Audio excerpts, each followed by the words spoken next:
C'est parti pour une nouvelle session d'information sur la petite télévision, messieurs et dames.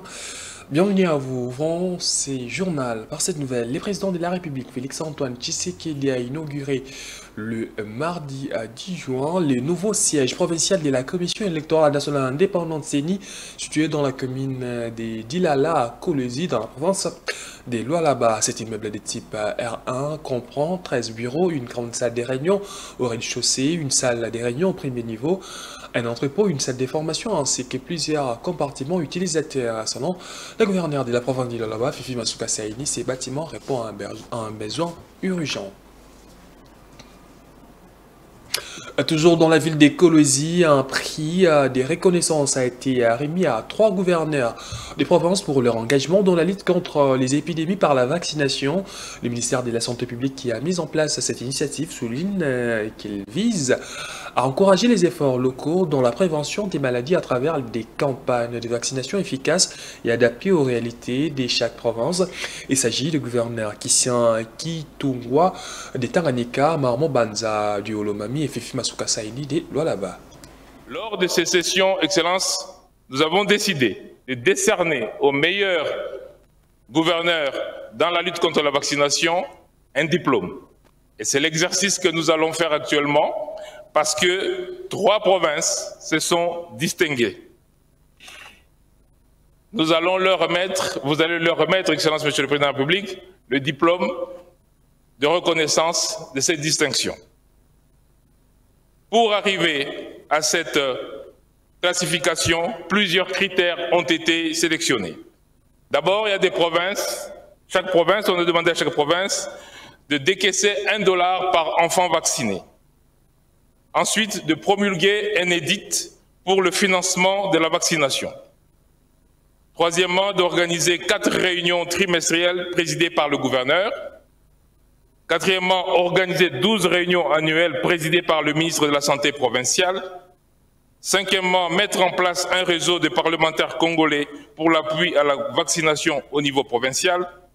Sixièmement, augmenter la couverture vaccinale à 80%. Septièmement, réduire le nombre des enfants non vaccinés. Huitièmement, notifier les cas de rougeole. Neuvièmement, éradiquer la poliomyélite. Et 10, enfin, améliorer la qualité de la surveillance de la poliomyélite. Sur base de ces critères, Excellence, Monsieur le Président de la République, comme je disais, 3 provinces ont performé. Il s'agit d'abord de la province de Tanganyika.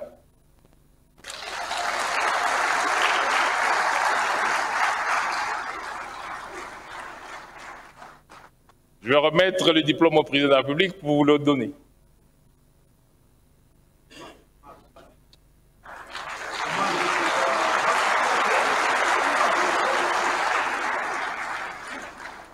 La deuxième province qui a performé, c'est la province du Olomami.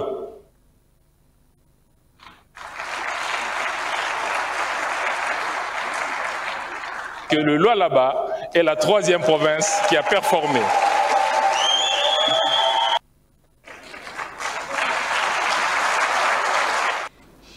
La ville de Lubumbashi dans le Haut-Katanga accueille la DRC Mining Week. Cette année, l'événement se tient autour du thème 20 ans des mises en forme de l'exploitation minière en République démocratique du Congo, investissement, développement des infrastructures et sécurité énergétique. Les détails avec notre envoyé spécial dans la ville qui préfère, James Mouchia.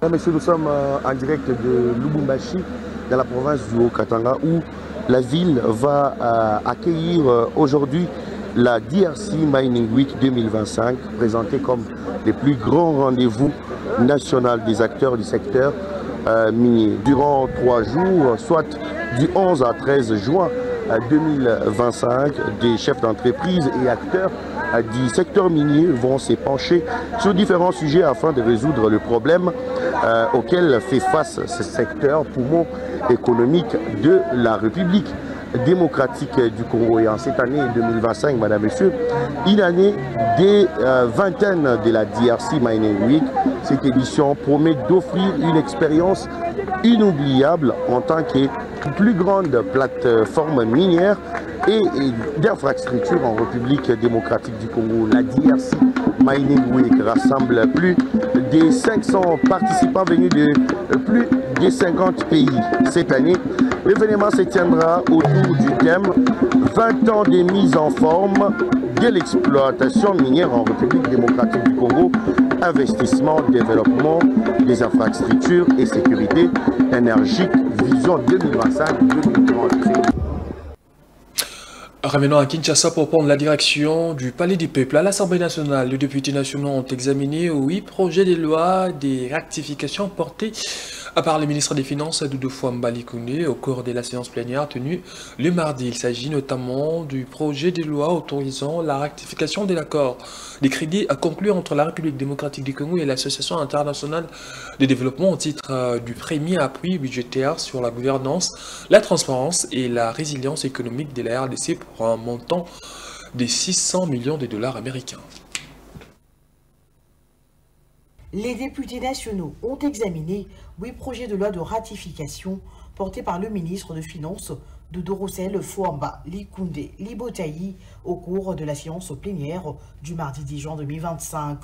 Il s'agit du projet de loi autorisant la ratification de l'accord de crédit numéro 7801-ZR crédit A et 7800-ZR crédit B du 28 mai 2025 conclu entre la RDC et l'Association internationale de développement au titre du premier appui budgétaire sur la gouvernance, la transparence et la résilience économique de la RDC pour un montant de 600 millions de dollars américains. Le projet de loi autorisant la ratification de l'accord de prêt numéro 7803-ZR du 28 mai 2025 conclu entre la RDC et l'Association internationale de développement au titre du projet de résilience contre les inondations urbaines pour un montant de 200 millions de dollars américains.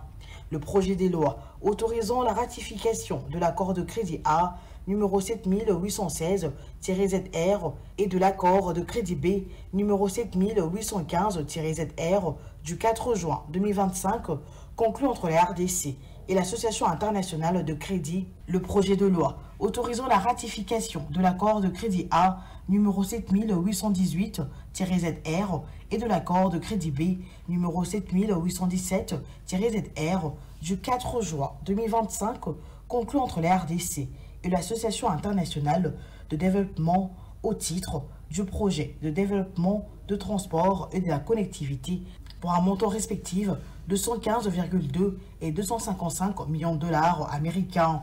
Ces 8 projets, par leur complémentarité, forment une action cohérente du gouvernement. Ils témoignent la volonté de faire, en matière de financements extérieurs, non pas une approche qui constitue comme une dépendance extérieure, mais un levier de souveraineté et de développement de notre pays. Ils ont été élaborés en dialogue constant avec les ministères sectoriels, les services techniques de l'État, les partenaires sociaux et les bailleurs internationaux. Ensemble, ils renforcent les capacités de notre État à planifier, à investir dans l'avenir. Prétendu détournement des 39 millions de dollars américains pour la construction de la prison dans la ville de Kisangani. Les ministres de la Justice, Constant Mutamba, récusent le procureur général près de la Cour de cassation et ses magistrats pour partialité et complot politique. Dans sa correspondance, le ministre de la Justice évoque l'article 59 de la loi numéro 13/011B du 11 avril 2013 portant organisation, fonctionnement et compétences des juridictions de l'ordre judiciaire. Le ministre de la Justice fonde sa réquisition sur un intérêt personnel du procureur général dans l'affaire, ainsi qu'une immunité qu'il attribue à sa lutte contre les antivalaires dans la justice. Pour Constant Mutamba, cette démarche du parquet relève de la partialité, du règlement des comptes politiques et d'un conflit direct. Dans le reste de l'actualité, face à la crise sécuritaire, les organisations de la société civile en atelier stratégique autour des enjeux de la paix, la gouvernance locale et la cohésion nationale. L'objectif discuter de la faisabilité d'un dialogue national pour la restauration de la paix est prévu du 10 au 12 juin. L'atelier réunit différentes structures de la société civile ainsi que des représentations de jeunes et des femmes. Reportage. Social pour la paix et les bien vivre ensemble. La République démocratique du Congo est depuis des mois et des mois à la croisée des initiatives pour la restauration de la paix. C'est face au manque de consensus au sein de la classe sociopolitique que les organisations de la société civile dans leur diversité se sont décidées de se mettre ensemble pour plancher sur les enjeux de la paix, de la gouvernance locale et de la cohésion nationale. Objectif, proposer notamment l'initiative qui mettra d'accord la majorité des Congolais afin d'aboutir à la paix sur toute l'étendue du territoire national. Et donc nous nous sommes dit, prenons en compte nos responsabilités en tant que structure de la société civile et la posture que nous avons de converger vers l'unification, la mise en commun de ces initiatives qui sont déjà prises pour soit les améliorer, contribuer, afin que nous ayons définitivement un dialogue, parce que le problème ce n'est pas de refuser les dialogues. Tout le monde veut les dialogues, mais sous quel format? On croit que ce n'est que dans les salons feutrés que l'on va donc discuter des problèmes du Congo. Mais ces problèmes du Congo sont aussi très bien connus par la population. Je dis que notre propre force, quand on dit nous devons compter sur nos propres forces, notre propre force est notre peuple. Ces organisations travaillent du 10 au 12 juin autour de plusieurs thématiques. L'initiative est ainsi louable selon les parties prenantes. Il y a une partie de notre pays qui est occupée. Il y a des problèmes de sécurité en dehors même de cette partie occupée. Vous savez qu'il y a les Mobondo ici à côté. Nous avons aussi un conflit communautaire dans la Chopo. Et pour ça, il est très important que la société civile se rassemble, réfléchisse et fasse des propositions aux dirigeants afin que nous puissions retrouver une paix durable. À l'issue des travaux, des recommandations et une déclaration finale sont attendues de ces structures citoyennes sur la voie à suivre pour la paix, la cohésion nationale et la bonne gouvernance en RDC. Convié à la télé de la société civile sur les questions de la paix et la cohésion nationale, Cyril Botoko, secrétaire exécutif de la commission justice et paix de la CENCO, a donné de la voix au sujet de l'initiative CENCO-SCC. En en croire, ce processus de paix est aujourd'hui bloqué. Les pères spirituels attendent toujours à être reçus par les présidents de la République afin de se lancer vers d'autres étapes. Ce que les pères ont fait, et je reviendrai sur la question de la dame le moment venu, c'était qu'on a conçu l'initiative. On doit la faire connaître pour que les gens comprennent ce qu'il y a et y adhèrent. Donc, une sensibilisation, consultation, pour que les autres parties prenantes comprennent le bien fondé de l'initiative. Maintenant qu'ils ont fini ce travail-là, même si ça continue avec les réunions avec certaines thématiques, il y a un rapport que nous avons élaboré, que les pères vont présenter au président de la République. C'est pourquoi vous entendez qu'ils attendent peut-être des réussites ensemble, c'est pour remettre au chef de l'État les rapports de tout ce qu'ils ont entendu, de toutes les parties prenantes. C'est à l'issue de cet entretien qu'on va parler du chronogramme pour la suite. Tant qu'on n'a pas encore cette réunion avec le chef de l'État, on ne sait pas avancer, en termes de clair, on est bloqué. Au total, 9 prévenus sur 11 jugés dans l'affaire du meurtre des Célestins à Kabasele-Wapanga, cadre de l'Union pour la démocratie et les progrès sociaux, ont été condamnés à la peine de mort par les tribunaux des grandes instances de Kinshasa, Matete. Ces personnes condamnées sont également soumises au paiement d'une somme de 200 000 $ américains à titre de dommages et intérêts à la famille des Célestins à Wapanga. Celles des prévenus sur 11 jugés ont été acquittées. En conséquence,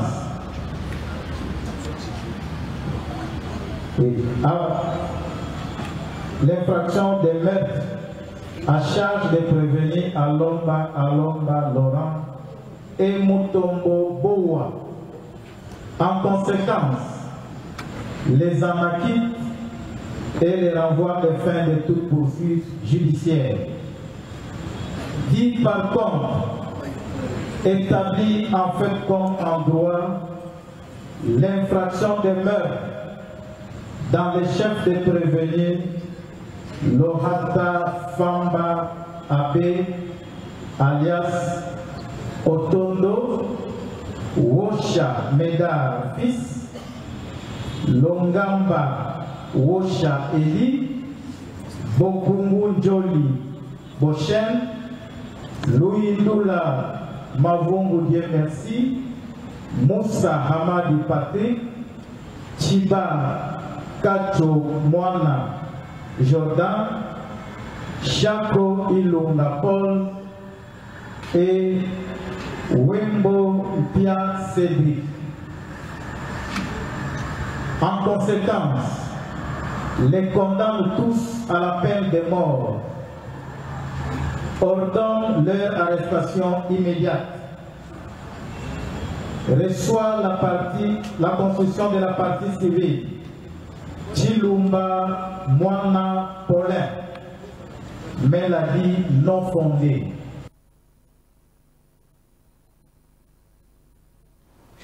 Le retrait du Rwanda de la communauté économique des États de l'Afrique centrale est un avantage pour la République démocratique du Congo et une opportunité pour le rétablissement de la paix, c'est ce qu'il pense. Le professeur en relations internationales Dadi Salé, interrogé par Actu 30, ces scientifiques ont indiqué que ces départs laissent la voie à la RDC de bénéficier des avantages statutaires de la CEAC, notamment en termes de soutien politique et militaire pour mettre fin aux manigances du Rwanda. CEAC, cette communauté effectivement d'Afrique centrale qui est économique exactement, œuvre depuis 1993 et que ça comprend plus le pays francophone, Cameroun, etc., même si on a l'Angola là-dedans, la République démocratique du Congo, le Burundi, et que le Rwanda effectivement vient de claquer un peu la porte. Et nous comprendrons plus facilement tout simplement parce que le Rwanda a des tendances plus anglophones pour l'instant, avec l'Eastern African Community, et qui exactement pour l'instant, il est découvert noir sur blanc par les Nations Unies, par les Congo, par beaucoup de pays, que le Rwanda agresse la République démocratique du Congo d'une façon frontale, et que cela est prohibé pour cette communauté. Et normalement, les autres pays devaient défendre la République démocratique du Congo par rapport à ce point-là. C'est-à-dire effectivement que le Rwanda vient de se retirer, ils ont leur propre politique, mais nous pouvons comprendre pourquoi, parce qu'ils ne trouvent plus vraiment leur intérêt comme il le faut. Mais la République démocratique du Congo, qu'est-ce qu'il peut tirer comme intérêt? Je pense effectivement qu'il est possible que la République démocratique du Congo, comme elle est en train déjà de le faire avec une diplomatie assez agissante, de tout faire exactement pour avoir des avantages comparatifs, convaincre effectivement les membres de cette communauté pour que, comme à l'époque où l'Angola était intervenu militairement, comme c'est prévu dans les chartes effectivement de cette organisation, d'appuyer la République démocratique du Congo, qui doit certes se défendre seule selon notre philosophie cogité-guinéenne, mais au même moment, ces autres pays peuvent aider la République démocratique du Congo d'une façon concrète, militairement, financièrement et surtout diplomatiquement. Ça permettrait effectivement à la République démocratique du Congo d'isoler le Rwanda dans ce sens-là. Donc je pense et j'estime effectivement que c'est un point formidable pour la République démocratique du Congo, mais maintenant quand c'est à la République démocratique du Congo d'utiliser cet avantage-là et de taper sur le point pour effectivement l'application des résolutions des Nations Unies pour que le Rwanda puisse se retirer immédiatement. En mission en Ituri, les commandants secteur opérationnel, en mission à Magui, les commandants secteur opérationnel en Ituri, les général-major Bruno Mandevou dissipent les malentendus sur l'occupation de l'aérodrome des Allées par les troupes ougandaises. Cet officier général des FARDC a présidé une réunion conjointe FARDC et UDPF avant d'effectuer une descente au niveau de ces sites stratégiques à l'aérodrome de Magui qui est sous contrôle des forces loyalistes. Quelques jours après sa prise de fonction, les commandants secteur opérationnel Ituri, le général-major Bruno Mandevou a entamé ce lundi 9 juin, sur instruction des commandants opérations militaires, le lieutenant-général Luboya Kashamadjouni, une mission d'évaluation de la situation sécuritaire qui l'a conduit à Mahagi, à environ 180 km de Bunia. Chemin faisant, le général-major Bruno Mandefou et sa suite ont palpé du doigt la fluidité du trafic sur la RN27, mais aussi la reprise des activités socio-économiques dans les différentes localités de Djougou se trouvant le long de cette route d'intérêt économique capital, ceci suite à la calmie qui y règne. Nous sommes sur la RN27. Non loin d'ici, c'est Libye. Souvenez-vous, Libye, personne ne pouvait passer par ici. Mais aujourd'hui, sous l'état de siège, grâce aux efforts consentis par l'administration militaire, sous le commandement du lieutenant-général Luboya Kashamadjouni, Djougou retrouve sa paix et retrouve aussi son identité comme grenier de la province de l'Ituri. Vous pouvez remarquer, pour trouver de maïs pareil et d'haricots, c'est-à-dire nous sommes à la phase de la stabilisation de la situation sécuritaire. Et voire même dans certaines entités, nous sommes dans la phase de la normalisation des activités socio-économiques de la province. Le mérite revient au commandant suprême des forces armées, Félix Tshisekedi Tshilombo, d'avoir décrété l'état de siège en Ituri. Nous donnons raison au commandant suprême et aussi à celui qui a exécuté cette mission sans faille, où aujourd'hui on peut manger encore une fois le maïs. Le maïs dans les territoires de Djougou, ça c'est un miracle. À travers cette mission du commandant secteur opérationnel Ituri, les forces armées sous les commandements du lieutenant-général Luboya Kashamadjouni réaffirment leur ferme détermination à anéantir tous les mouvements subversifs en Ituri et à consolider la paix imposée dans une grande partie de la province depuis l'instauration de l'état de siège, conformément à la volonté du commandant suprême de l'armée et de la police, le chef de l'État, Félix Antoine Tshisekedi Tshilombo. Un mois soir avant de boucler complètement cette édition du journal, les derniers clubs Motema Pembe sur un petit nuage. Le club vert et blanc de Kinshasa a enregistré sa 4e victoire des suites au play-off du championnat national de football après avoir battu la Sérangère sur la note des 4-0. De l'autre côté, l'association sportive Manima Union s'est imposée devant Ange Vert, 5-0 score final, et le Popo a battu le FC Tanganyika. Les deux équipes ont su supporter les attaques des autres. Bon, notre adversaire était un peu plus frais dans l'élaboration de son jeu. À un moment donné, nous, on s'est dit qu'on ne pouvait pas partir comme ça.